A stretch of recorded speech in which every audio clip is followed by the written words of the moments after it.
Good day to you, fine people, and welcome back to our Bible study in the book of 1 Chronicles 23. Welcome to our Bible study. We're back for another day. Been given another day, thank God. The chicken also has been given another day. I'll let you know. There you go. So let's talk about 1 Chronicles chapter 23. When did the events of this chapter happen? Well, this book. Chapters 10 through 29 of 1 Chronicles record the reign of King David, which was between about 1055 and 1015 BC. There actually is some information technically before he became king, but the vast majority of it is during his reign, that 40-year reign. Now, the book of 1 Chronicles, it wasn't written until several hundred years after David had died and the nation of Israel and Judah had progressed quite a bit. If you remember from the last couple chapters, we've been talking about David making preparations for the temple that's going to be built in Jerusalem. So our characters are relevant to that. That's going to continue in chapter 23.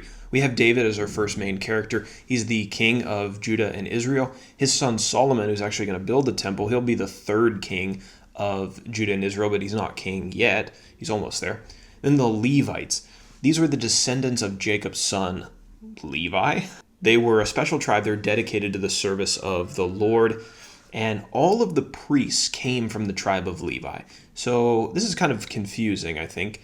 All priests were Levites, but not all Levites were priests. Maybe I just confused you more. But all priests were Levites, but not all Levites were priests.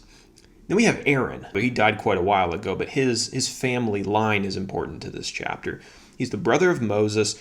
His family was assigned to offer sacrifices in the tabernacle, and that is going to continue on into the temple.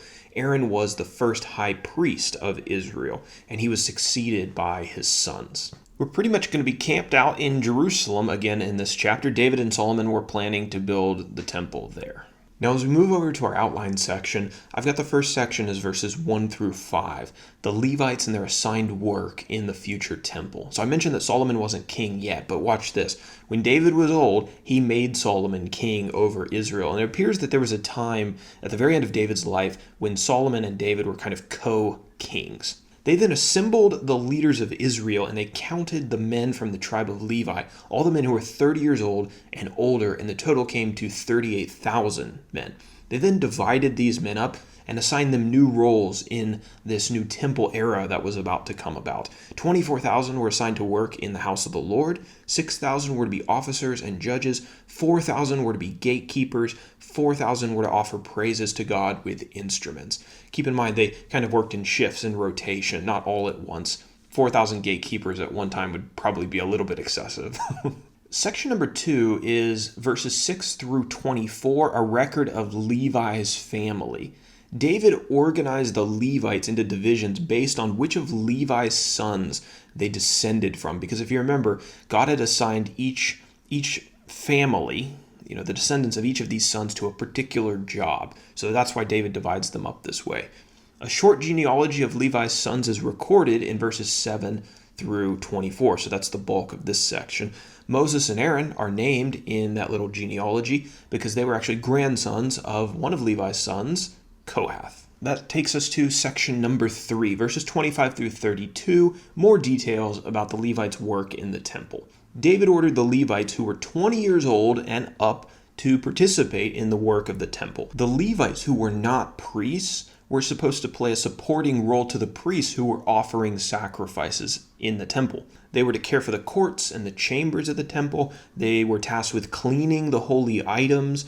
They help with various other elements of temple worship, the holy bread, the flour for grain offerings, the wafers of unleavened bread, the baked offerings, the offerings mixed with oil, and they were also responsible for measuring and counting all of the elements. Every morning and evening they were to offer thanksgiving and praise to God, and they were to do the same thing when burnt offerings were offered on Sabbath days, days of new moons, and feast days. So that is chapter 23. David's prepping all of these people for their future work, and I think this had to be done because it appears that the worship of God was really neglected during the days of King Saul, who came before David. So this all has to kind of be organized anew. Our application for today is maybe a little bit more difficult than usual, maybe harder to swallow for some people, but I think it is important. We had an application similar to this in 2 Samuel, but this one's a little bit different. It's about roles in religious life. Roles in religious life aren't a bad thing, and we see that from chapters like this. In fact, they're a God-ordained thing. The Levites didn't protest the role that God gave them. At least we're not told. They weren't in a position to protest the role that God gave them. They weren't allowed to go walking around saying, well, you know what, I can offer sacrifices just as well as Aaron's sons can. I don't want to prepare the special holy bread anymore. I want to be a priest. The Levites who didn't come from the proper family didn't have the right to be priests. God restricted them from filling those roles. If you remember way back during the time of the Exodus, there was actually some Levites who stood up and protested the roles that they had been given by God and the fact that Moses and Aaron had been given special roles and special leadership roles by God. You remember the guy who led that rebellion? His name was Korah. And God ended up killing him because you weren't to mess with the roles that God assigned. But I hear a lot of people in the background, and even in myself, I hear somewhat a call out for, well, what about equality? How is this fair? Shouldn't everybody have an equal opportunity to fill every role? And I think the real easy answer to that is no. No, they shouldn't. Not everyone has the opportunity to fill every role. God assigned certain people certain roles. God wasn't interested in this instance in equality of opportunity. I think the reason that we respond that way when we hear this, when we almost protest it, and we say, what about equality, is because our culture has elevated equality to be like the highest of all virtues, right? The greatest good that could ever be achieved. And in many instances, equality is a great thing, right? But not in every instance. Let's talk about that very briefly as we finish up. Unfortunately, many families, many churches, many religious organizations have elevated the virtue of equality to a place where it doesn't belong, above God's word, assigning people to roles that God restricts them from taking. This is definitely countercultural, but equality was never God's chief aim when he laid down his laws for spiritual roles. The roles that God has assigned to his creation are for the good of that creation.